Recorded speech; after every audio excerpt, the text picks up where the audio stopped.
This audio production was made in collaboration with Audible Anarchist. The Conquest of Bread by Peter Kropotkin, Chapter 17. Agriculture, Part 1. Political economy has often been reproached with drawing all its deductions from the decidedly false principle that the only incentive capable of forcing a man to augment his power of production is personal interest in its narrowest sense. The reproach is perfectly true, so true that epochs of great industrial discoveries and true progress in industry are precisely those in which the happiness of all was inspiring men, and in which personal enrichment was the least thought of. The great investigators in science and the great inventors aimed, above all, at giving greater freedom of mankind. And if Watt, Stephenson, Jacquard, etc., could have only foreseen what a state of misery their sleepless nights would bring to the workers, they certainly would have burned their designs and broken their models. Another principle that pervades political economy is just as false. It is the tacit admission common to all economists that if there is often overproduction in certain branches, a society will nevertheless never have sufficient products to satisfy the wants of all, and that, consequently, the day will never come when nobody will be forced to sell his labor in exchange for wages. This tacit admission is found at the basis of all theories, and all the so-called laws taught by economists. And yet it is certain that the day when any civilized association of individuals would ask itself what are the needs of all and the means of satisfying them, it would see that in industry, as in agriculture, it already possesses sufficient to provide abundantly for all needs, on condition that it knows how to apply these means to satisfy real needs. That this is true as regards industry no one can contest. Indeed, it suffices to study the processes already in use to extract coals and ore, to obtain steel and work it, to manufacture on a great scale what is used for clothing, etc., in order to perceive that we could already increase our production fourfold or more, and yet use for that less work than we are using now. We go further. We assert that agriculture is in the same position. Those who cultivate the soil, like the manufacturers, already could increase the production, not only fourfold, but tenfold. And they can put it into practice as soon as they feel the need of it, as soon as a socialist organization of work will be established instead of the present capitalistic one. Each time agriculture is spoken of, men imagine a peasant bending over the plow, throwing badly assorted corn haphazard into the ground, and waiting anxiously for what the good or bad season will bring forth. They think of a family working from morn to night and reaping as reward a rude bed, dry bread, and a coarse beverage. In a word, they picture the savages of La Bruyere. And for these men, ground down to such a misery, the utmost relief that society proposes is to reduce their taxes or their rent. But even the most social reformers do not care to imagine a cultivator standing erect, taking leisure, and producing by a few hours' work per day sufficient food to nourish not only his own family, but 100 men more at least. In their most glowing dreams of the future, socialists do not go beyond American extensive culture, which, after all, is but the infancy of agricultural art. But the thinking agriculturalist has broader ideas today. His conceptions are on a far grander scale. He only asks for a fraction of an acre in order to produce sufficient vegetables for a family, and to feed 25 horned beasts he needs no more space than he formerly required to feed one. His aim is to make his own soil, to defy seasons and climate, to warm both air and earth around the young plant, to produce, in a word, on 1 acre what he used to gather from 50 acres, and that without any excessive fatigue, by greatly reducing on the contrary the total of former labor. He knows that he will be able to feed everybody by giving to the culture of the fields no more time than what each can give with pleasure and joy. This is the present tendency of agriculture. While scientific men, led by Liebig, the creator of the chemical theory of agriculture, often got on the wrong tack in their love of mere theories, unlettered agriculturalists opened up new roads to prosperity. Market gardeners of Paris, Troyes, Rouen, Scotch and English gardeners, Flemish and Lombardian farmers, peasants of Jersey, Guernsey, and farmers of the Scilly Isles have opened up such large horizons that the mind hesitates to grasp them. While up till lately, a family of peasants needed at least 17 to 20 acres to live on the produce of the soil, and we know how peasants live. We can no longer say what is the minimum area on which all that is necessary to a family can be grown, even including articles of luxury, if the soil is worked by means of intensive culture. 20 years ago, it could already be asserted that a population of 30 million individuals could live very well, without importing anything, on what could be grown in Great Britain. But now, When we see the progress recently made in France, in Germany, in England, and when we contemplate the new horizons which open before us, we can say that in cultivating the earth as it is already cultivated in many places, even on poor soils, 50 or 60 million inhabitants to the territory of Great Britain would still be a very feeble proportion to what man could extract from the soil. In any case, as we are about to demonstrate, we may consider it as absolutely proved that if tomorrow Paris and the two departments of Seine and of Seine-et-Oise organized themselves as an anarchist commune in which all worked with their hands, and if the entire universe refused to send them a single bushel of wheat, a single head of cattle, a single basket of fruit, and left them only the territory of the two departments, they could not only produce all the corn, meat, and vegetables necessary for themselves, but also the vegetables and fruit which are now articles of luxury in sufficient quantities for all. And, in addition, we affirm that the sum total of this labor would be far less than that expended at present to feed these people with corn harvested in Auvergne and Russia, with vegetables produced a little everywhere by extensive agriculture, and with fruit grown in the south. It is self-evident that we in no wise desired all exchange to be suppressed, nor that each region should strive to produce that which will only grow in its climate by a more or less artificial culture. But we care to draw attention to the fact that the theory of exchange, such as is understood today, is strangely exaggerated, that exchange is often useless and even harmful. We assert, moreover, that people have never had a right conception of the immense labor of southern wine growers, nor that of Russian and Hungarian corn growers, whose excessive labor could also be very much reduced if they adopted intensive culture instead of their present system of extensive agriculture. Part 2. It would be impossible to quote here the mass of facts on which we base our assertions. We are therefore obliged to refer our readers who want further information to another book, Fields, Factories, and Workshops. Above all, we earnestly invite those who are interested in the question to read several excellent works published in France and elsewhere, and of which we give a list at the close of this book. As to the inhabitants of large towns, who have as yet no real notion of what agriculture can be, we advise them to explore the surrounding market gardens. They need but observe and question the market gardeners, and a new world will be open to them. They will then be able to see what European agriculture may be in the 20th century, and they will understand with what force the social revolution will be armed when we know the secret of taking everything we need from the soil. A few facts will suffice to show that our assertions are in no way exaggerated. We only wish them to be preceded by a few general remarks. We know in what a wretched condition European agriculture is. If the cultivator of the soil is not plundered by the landowner, he is robbed by the state. If the state taxes him moderately, the moneylender enslaves him by the means of promissory notes, and soon turns him into the simple tenant of soil belonging in reality to a financial company. The landlord, the state, and the banker thus plunders the cultivator by means of rent, taxes, and interest. The sum varies in each country, but it never falls below the quarter, very often the half, of the raw produce. In France and in Italy, agriculturalists paid the state quite recently as much as 44% of the gross produce. Moreover, the share of the owner and of state always goes on increasing. As soon as the cultivator has obtained more plentiful crops by prodigies of labor, invention, or initiative, the tribute he will owe to the landowner, the state, and the banker will augment in proportion.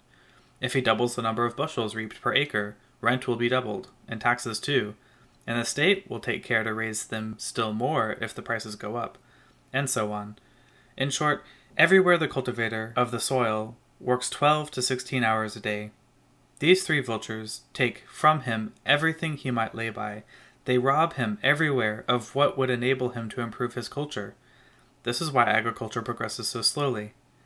The cultivator can only occasionally make some progress, in some exceptional regions, under quite exceptional circumstances, following upon a quarrel between the three vampires. And yet, we have said nothing about the tribute every cultivator pays to the manufacturer. Every machine, every spade, every barrel of chemical manure is sold to him at 3 or 4 times its real cost. Nor let us forget the middleman, who levies the lion's share of the earth's produce. This is why during all this century of invention and progress, agriculture has only improved from time to time on very limited areas. Happily, there have always been small oases neglected for some time by the vulture, and here we learn what intensive agriculture can produce for mankind. Let us mention a few examples. In the American prairies, which, however, only yield meager spring wheat crops from 7 to 15 bushels acre, and even these are often marred by periodical droughts. 500 men, working only during 8 months, produce the annual food of 50,000 people. With all the improvements of the last 3 years, one man's yearly labor, 300 days, yields, delivered in Chicago as flour, the yearly food of 250 men. Here the result is obtained by a great economy in manual labor.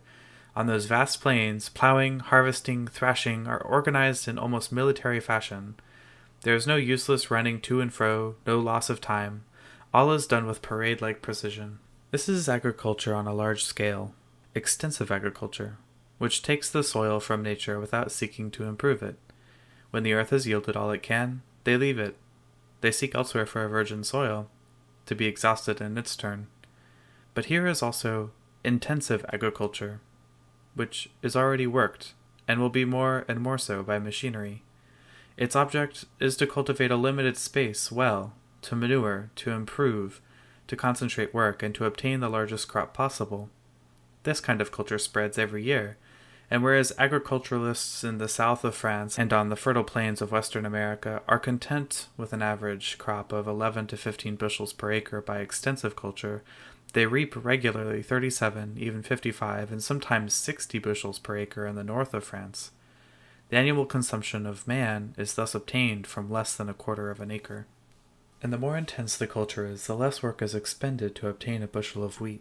Machinery replaces man at the preliminary work, and for the improvements needed by the land, such as draining, clearing of stones, which will double the crops in future, once and forever. Sometimes, nothing but keeping the soil free of weeds without manuring allows an average soil to yield excellent crops from year to year. It has been done for 40 years in succession at Rothamsted in Hertfordshire.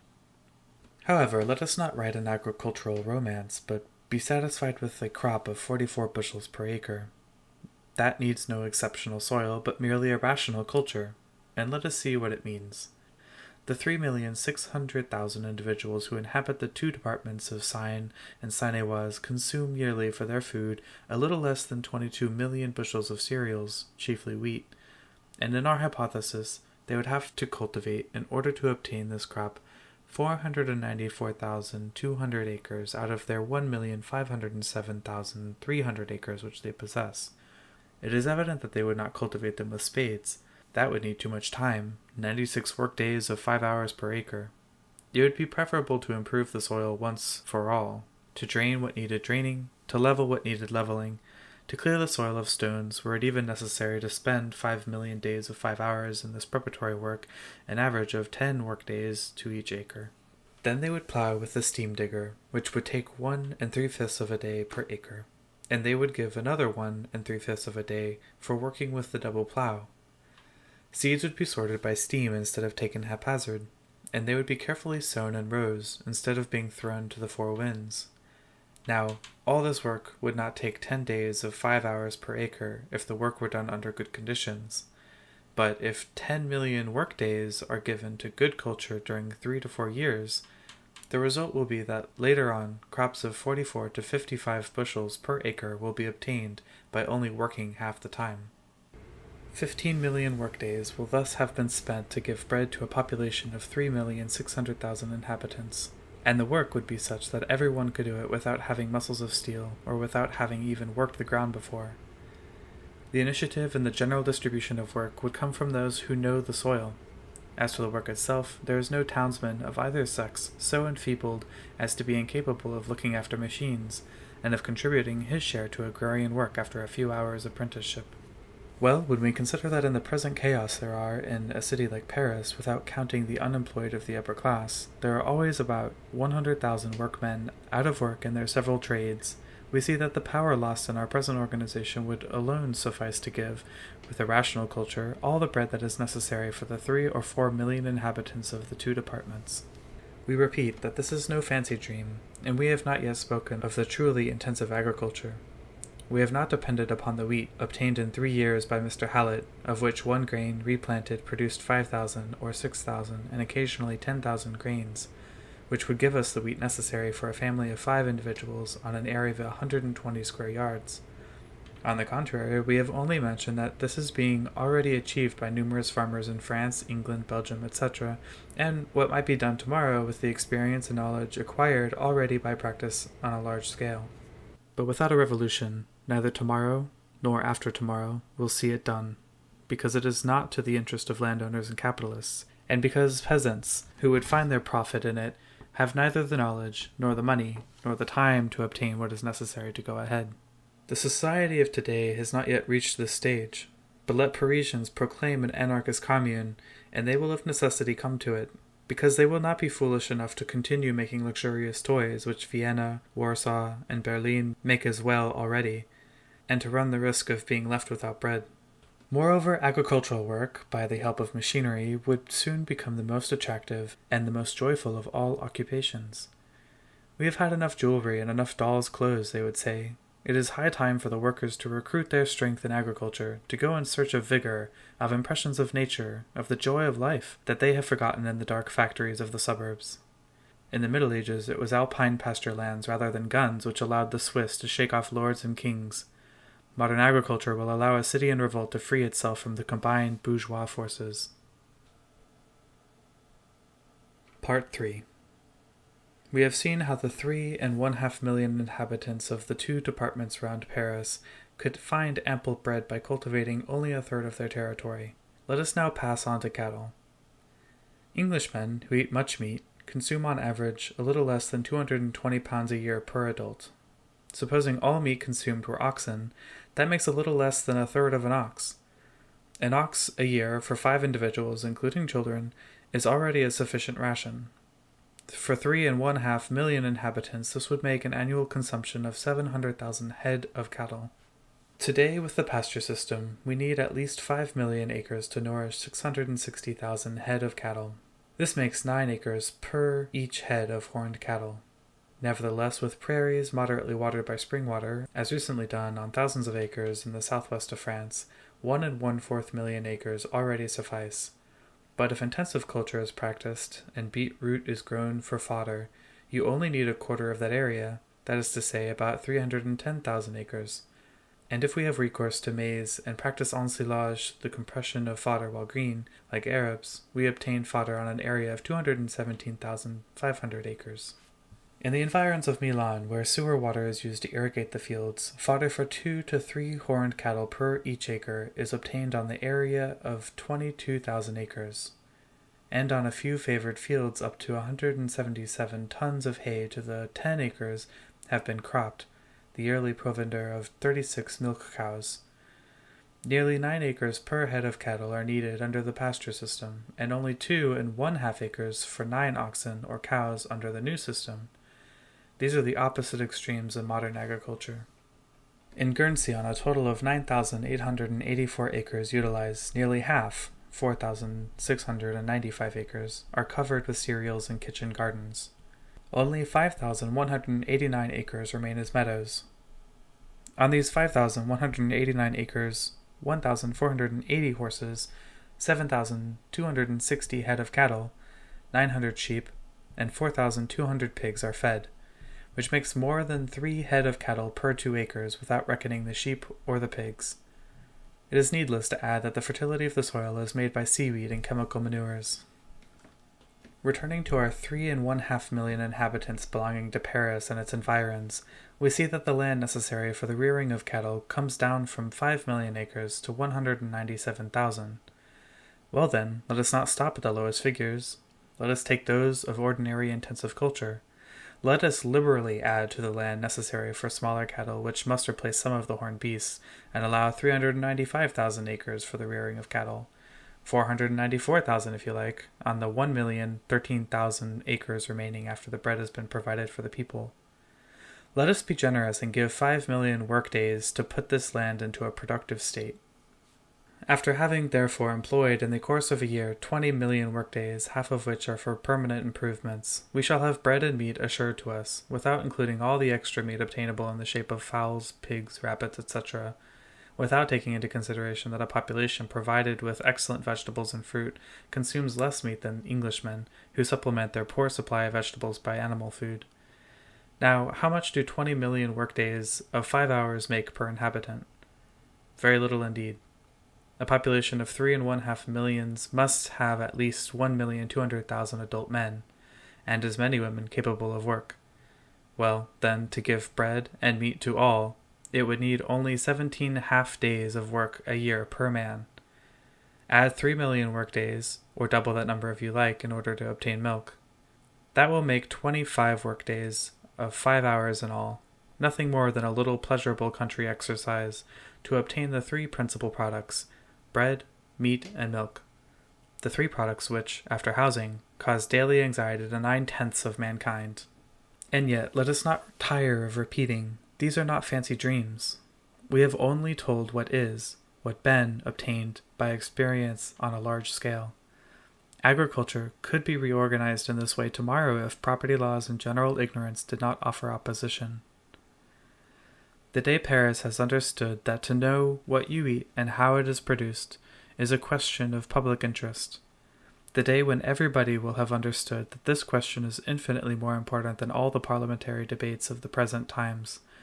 On that day, the revolution will be an accomplished fact. Paris will take possession of the two departments and cultivate them. And then the Parisian worker, after having labored a third of his existence in order to buy bad and insufficient food, will produce it himself, under his walls, within the enclosure of his forts, if they still exist, and in a few hours of healthy and attractive work. And now we pass on to fruit and vegetables. Let us go outside Paris and visit the establishment of a market gardener who accomplishes wonders ignored by learned economists at a few miles from the academies. Let us visit, suppose, Monsieur Pons, the author of a work on market gardening, who makes no secret of what earth yields him, and who has published it all along. Monsieur Pons, and especially his workmen, work hard.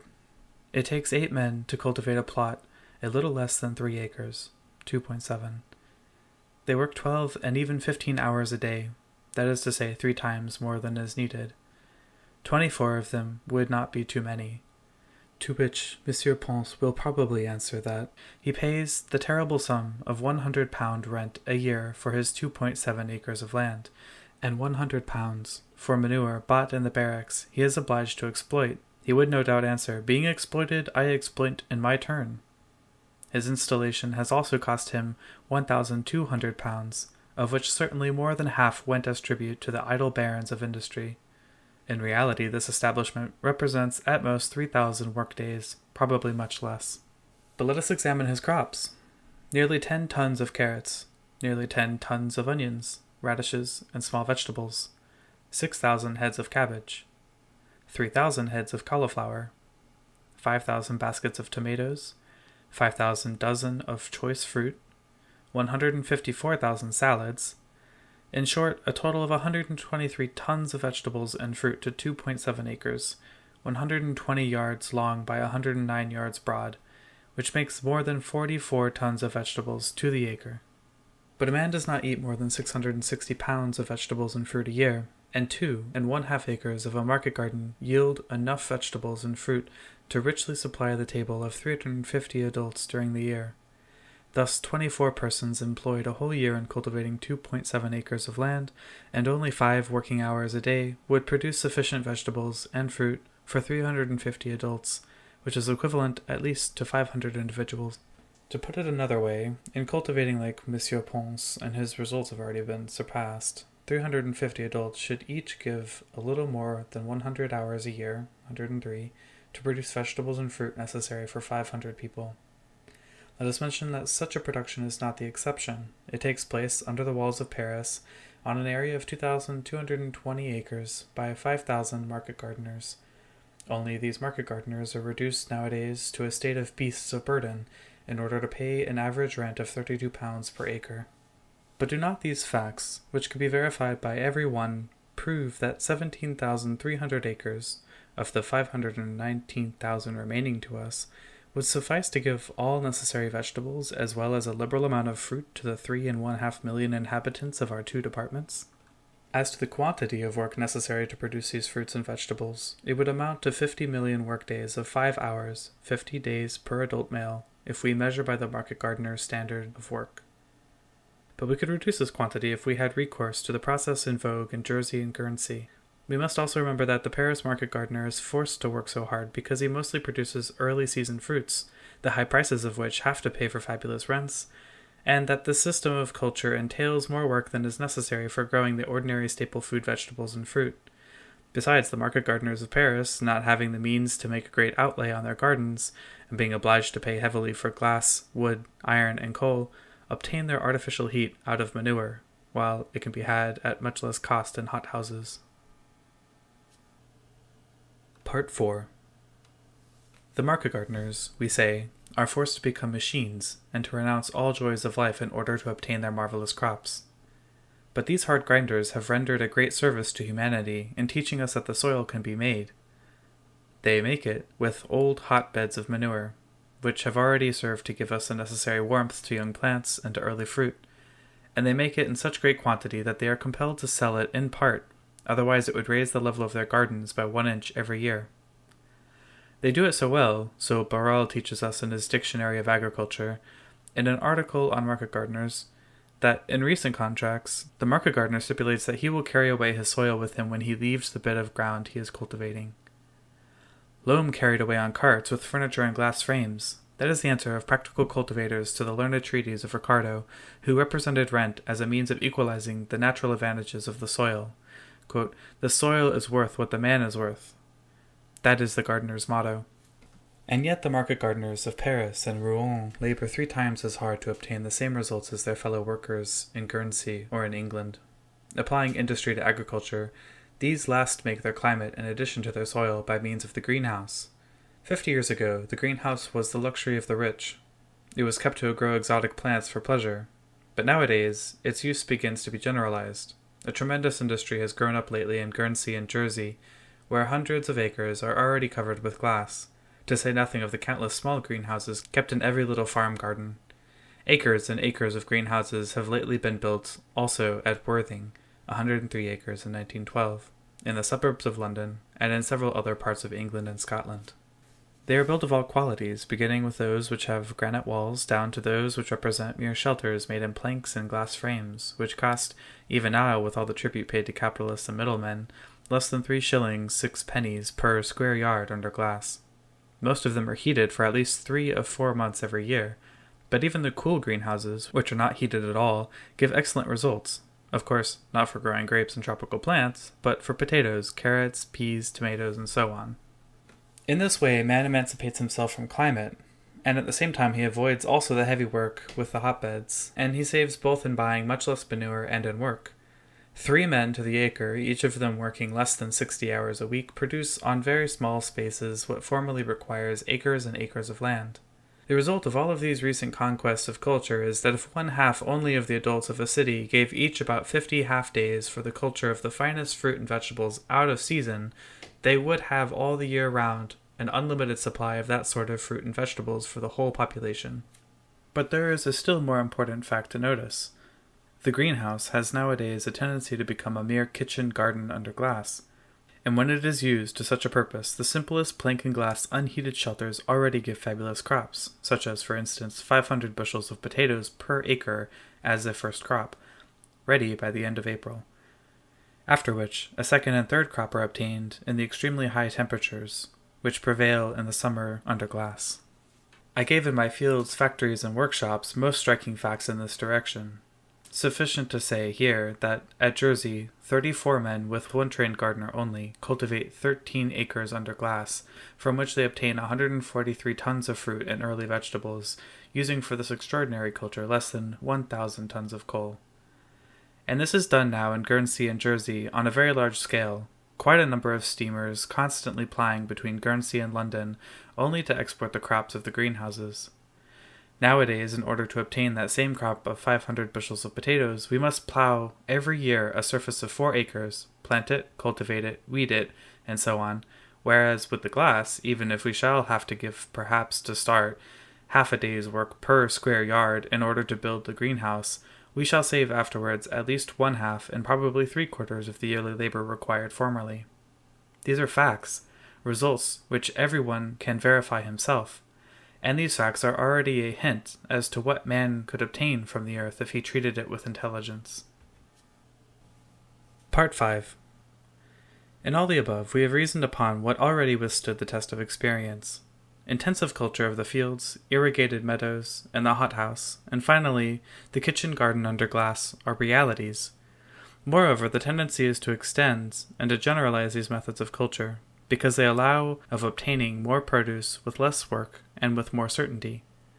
In fact, after having studied the most simple glass shelters of Guernsey, we affirm that, taking all in all, far less work is expended for obtaining potatoes under glass in April than in growing them in the open air, which requires digging a space 4 times as large, watering it, weeding it, etc.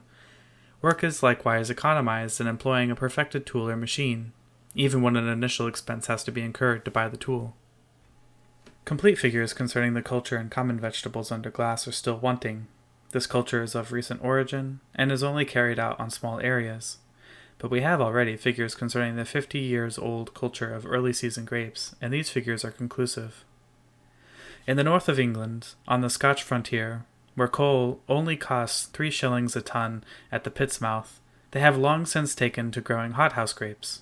30 years ago, these grapes, ripe in January, were sold by the grower at 20 shillings per pound and resold at 40 shillings per pound for Napoleon III's table. Today, the same grower sells them at only 2 shillings 6 pennies per pound. He tells us so himself in a horticultural journal. The fall in the prices is caused by the tons and tons of grapes arriving in January to London and Paris. Thanks to the cheapness of coal and intelligent culture, grapes from the north travel now southwards, in a contrary direction to ordinary fruit. They cost so little that in May, English and Jersey grapes are sold at 1 shilling 8 pennies per pound by the gardeners, and yet this price, like that of 40 shillings 30 years ago, is only kept up by slack production. In March, Belgian grapes are sold at from 6 pennies to 8 pennies, while in October grapes are cultivated in immense quantities under glass and with little artificial heating in the environs of London, are sold at the same price as grapes bought by the pound in the vineyards of Switzerland and the Rhine, which is to say, for a few halfpence. They still cost 2/3 too much, by reason of the excessive rent of the soil and the cost of installation and heating, on which the gardener pays a formidable tribute to the manufacturer and the middleman. This being understood, we may say that it costs next to nothing to have delicious grapes under the latitude of and in our misty London in autumn. In one of our suburbs, for instance, a wretched glass and plaster shelter, 9 feet 10 inches long by 6 1/2 feet wide, resting against our cottage, gave us about 50 pounds of grapes of an exquisite flavor in October for 9 consecutive years. The crop came from a Hamburg vine stock 6 years old, and the shelter was so bad that the rain came through. At night, the temperature was always that of outside. It was evidently not heated, for it would have been useless as heating the street, and the care which was given was pruning the vine 1/2 an hour every year, and bringing a wheelbarrow full of manure, which was thrown over the stalk of the vine planted in red clay outside the shelter. On the other hand, if we estimate the amount of care given to the vine on the borders of the Rhine of Lake Leman, the terraces constructed stone upon stone on the slopes of the hills, the transport of manure, and also of earth, to a height of 200 or 300 feet, we come to the conclusion that, on the whole, the expenditure of work necessary to cultivate vines is more considerable in Switzerland or on the banks of the Rhine than it is under the glass in London suburbs. This may seem paradoxical because it is generally believed that vines grow of themselves in the south of Europe, and that the vine grower's work costs nothing. But gardeners and horticulturalists, far from contradicting us, confirm our assertions. The most advantageous culture in England is vine culture, wrote a practical gardener, editor of the English Journal of Horticulture in the 19th century. Prices speak eloquently for themselves, as we know. Translating these facts into communist language, we may assert that the man or woman who takes 20 hours a year from his leisure time to give some little care, very pleasant in the main, to 2 or 3 vine stocks sheltered by simple glass under any European climate, will gather as many grapes as their family and friends can eat, and that applies not only to vines, but to all fruit trees. The commune that will put the processes of intensive culture into practice on a large scale will have all possible vegetables, indigenous or exotic, and all desirable fruits without employing more than about 10 hours a year per inhabitant. In fact, nothing would be easier than to verify the above statements by direct experiment. Suppose 100 acres of light loam, such as we have at Worthing, are transformed into a number of market gardens, each one with its glass houses for the rearing of the seedlings and young plants. Suppose also that 50 more acres are covered with glass houses, and the organization of the whole is left to practical experienced French maraîchers and Guernsey and Worthing greenhouse gardeners. In basing the maintenance of these 150 acres on the Jersey average requiring the work of 3 men per acre under glass, which would make less than 8,600 hours of work a year, it would need about 1,300,000 hours for the 150 acres. 50 competent gardeners could give 5 hours a day to this work, and the rest would be simply done by people who, without being gardeners by profession, would soon learn how to use a spade and to handle the plants. But this work would yield at least, we have seen it in a preceding chapter, all necessities and articles of luxury in the way of fruit and vegetables for at least 40,000 or 50,000 people. Let us admit that among this number there are 13,500 adults willing to work at the kitchen garden. Then each one would have to give 100 hours a year distributed over the whole year. These hours of work would become hours of recreation, spent among friends and children in beautiful gardens, more beautiful probably than those of the legendary Semiramis. This is the balance sheet of the labor to be spent in order to be able to eat to satiety fruit which we are deprived of today, and to have vegetables in abundance, so scrupulously rationed out by the housewife when she has to reckon each halfpenny which must go to enrich capitalists and landowners. If only humanity had the consciousness of what it can, and if that consciousness only gave it the power to will, if it only knew that cowardice of the spirit is the rock on which all revolutions have stranded until now. Part 6. We can easily perceive the new horizons opening before the social revolution. Each time we speak of revolution, the face of the worker who has seen children wanting food darkens, and he asks, "What of bread? Will there be sufficient if everyone eats according to his appetite? What if the peasants, ignorant tools of the reaction, starve our towns, as the black bands did in France in 1793? What shall we do?" Let them do their worst. The large cities will have to do without them. At what, then, should the hundreds of thousands of workers who are asphyxiated today in small workshops and factories be employed on the day they regain their liberty? Will they continue to shut themselves up in factories after the revolution? Will they continue to make luxurious toys for export when they see their stock or corn getting exhausted, meat becoming scarce, and vegetables disappearing without being replaced? Evidently not. They will leave the town and go into the fields, aided by machinery which will enable the weakest of us to put a shoulder to the wheel. They will carry revolution into previously enslaved culture as they will have carried it into institutions and ideas. Hundreds of acres will be covered with glass, and men and women with delicate fingers will foster the growth of young plants. Hundreds of other acres will be plowed by steam, improved by manures, or enriched by artificial soil obtained by the pulverization of rocks. Happy crowds of occasional laborers will cover these acres with crops, guided in the work and experiments partly by those who know agriculture, but especially by the great and practical spirit of a people roused from the long slumber and illumined by that bright beacon, the happiness of all. And in 2 or 3 months, the early crops will receive the most pressing wants, and provide food for a people who, after so many centuries of expectation, will at least be able to appease their hunger and eat according to their appetite. In the meanwhile, popular genius, the genius of a nation which revolts and knows its wants, will work at experimenting with new processes of culture that we already catch a glimpse of, and that we only need the baptism of experience to become universal. Light will be experimented with, that unknown agent of culture which makes barley ripen in 45 days under the latitude of Irkutsk. Light, concentrated or artificial, will rival heat in hastening the growth of plants. A Mouchot of the future will invent a machine to guide the rays of the sun and make them work, so that we shall no longer seek sun heat stored in coal in the depths of the earth.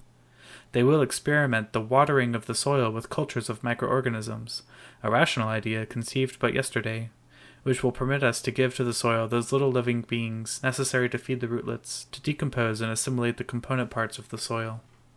They will experiment, but let us stop here, or we shall enter into the realm of fancy. Let us remain in the reality of acquired facts, with the processes of culture and use, applied on a large scale, and already victorious in the struggle against industrial competition. We can give ourselves ease and luxury in return for agreeable work. The near future will show what is practical in the processes that recent scientific discoveries give us a glimpse of. Let us limit ourselves at present to opening up the new path that consists in the study of the needs of man and the means of satisfying them. The only thing that may be wanting to the revolution is the boldness of initiative. With our minds already narrowed in our youth and enslaved by the past in our mature age, we hardly dare to think. If a new idea is mentioned, before venturing on an opinion of our own, we consult musty books 100 years old to know what the ancient masters thought on the subject. It is not food that will fail, if boldness of thought and initiative are not wanting to the revolution. Of all the great days of the French Revolution, the most beautiful, the greatest, was the one in which delegates, who had come from all parts of France to Paris, worked all with the spade to plane the grounds of the Champ de Mars, preparing it for the fête of the Federation. That day France was united. Animated by the new spirit, she had a vision of the future in working in common of the soil. And it will again be by the working in common of the soil that the enfranchised societies will find their unity and will obliterate the hatred and oppression which has hitherto divided them. Henceforth, able to conceive solidarity, that immense power which increases man's energy and creative forces 100-fold, a new society will march to the conquest of the future with all the vigor of youth. Ceasing to produce for unknown buyers and looking in its midst for needs and tastes to be satisfied, society will liberally assure the life and ease of each of its members, as well as that moral satisfaction which work give when freely chosen and freely accomplished, and the joy of living without encroaching on the life of others. Inspired by a new daring, born of the feeling of solidarity, all will march together to the conquest of the high joys of knowledge and artistic creation. A society thus inspired will fear neither dissensions within nor enemies without. To the coalitions of the past, it will oppose a new harmony, the initiatives of each and all, the daring which springs from the awakening of a people's genius. Before such an irresistible force, conspiring kings will be powerless. Nothing will remain for them but to bow before it, and to harness themselves to the chariot of humanity rolling towards new horizons opened up by the social revolution.